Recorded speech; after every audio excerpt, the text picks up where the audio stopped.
Oke teman-teman, Ramadan udah mau selesai nih. Nah, di saat-saat kayak gini ada satu hal yang penting banget buat kita renungin. Taubat. Hari ini kita bakal coba kupas tuntas buku keren Taubat di Penghujung Ramadan dari Dr. Abu Hafiza Irfan. Kita cari tahu bareng-bareng apa sih makna sebenarnya dari memulai lagi dari awal. Dan buku ini, jujur ya, benar-benar membuka wawasan. Konsep taubat yang kadang kedengarannya berat, seram gitu, ternyata dijelasin dengan cara yang, wah, dekat banget sama kita. Sesuatu yang sangat mungkin kita raih, apalagi di momen-momen emas di akhir Ramadan kayak sekarang.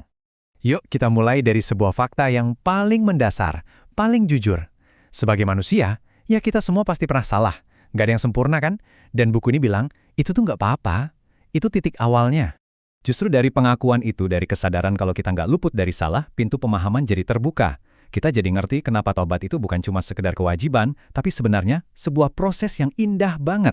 Coba bayangin deh, di satu sisi ada kita yang, ya gitu deh, sering hilaf, sering bikin salah. Tapi di sisi lain, ada sebuah janji yang jauh lebih besar, yaitu rahmat Tuhan yang pintunya selalu kebuka, yang selalu siap menyambut kita pulang.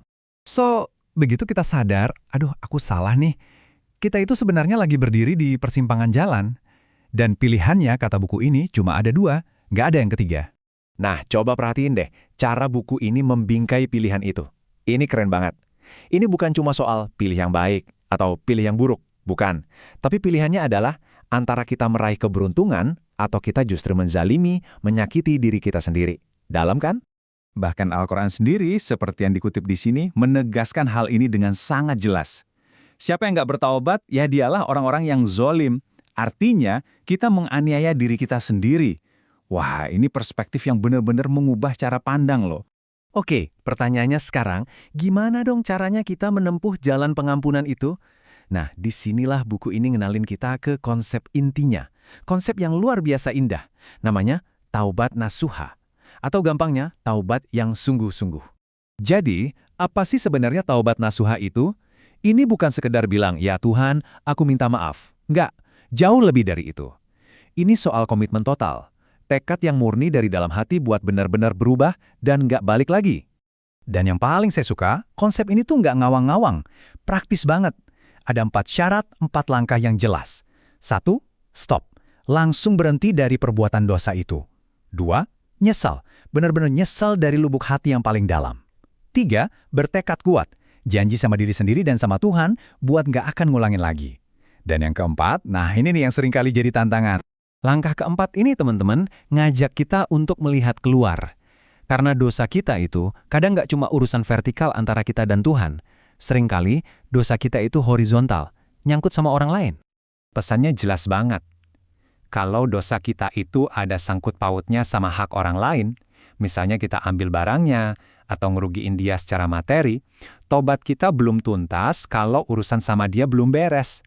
Kita harus balikin haknya atau paling nggak minta maaf dan minta diikhlaskan. Oke, tapi gimana kalau kerugiannya itu nggak kelihatan? Nggak bisa diukur pakai uang. Contohnya, gibah. Ngomongin orang di belakang. Aduh, ini kan sering banget kejadian ya. Ini situasi yang tricky, tapi tenang. Buku ini ngasih solusi yang, wah, cerdas banget. Jadi solusinya dibagi 2, dan ini bijaksana banget. Kalau orang yang kita omongin itu udah tahu, ya mau nggak mau, kita harus gentle, datengin dia, dan minta maaf langsung. Tapi, kalau dia nggak tahu, nah ini bagian menariknya, kita nggak perlu bikin drama baru dengan ngaku.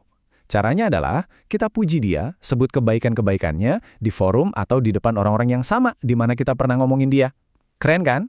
Kita bayar utang keburukan dengan kebaikan. Oke, setelah kita tahu semua syaratnya, mungkin ada satu kekhawatiran besar yang muncul di kepala kita. Dan jawaban buat kekhawatiran itu menurut saya adalah bagian yang paling bikin adem dan paling ngasih harapan dari seluruh buku ini. Pesannya adalah pintu rahmat Tuhan itu nggak pernah, sekali lagi, nggak pernah tertutup. Tapi kan, kita ini manusia biasa. Sering banget udah taubat, jatuh lagi di kesalahan yang sama. Terus gimana dong? Apa tobat kita yang kemarin jadi hangus? Sia-sia?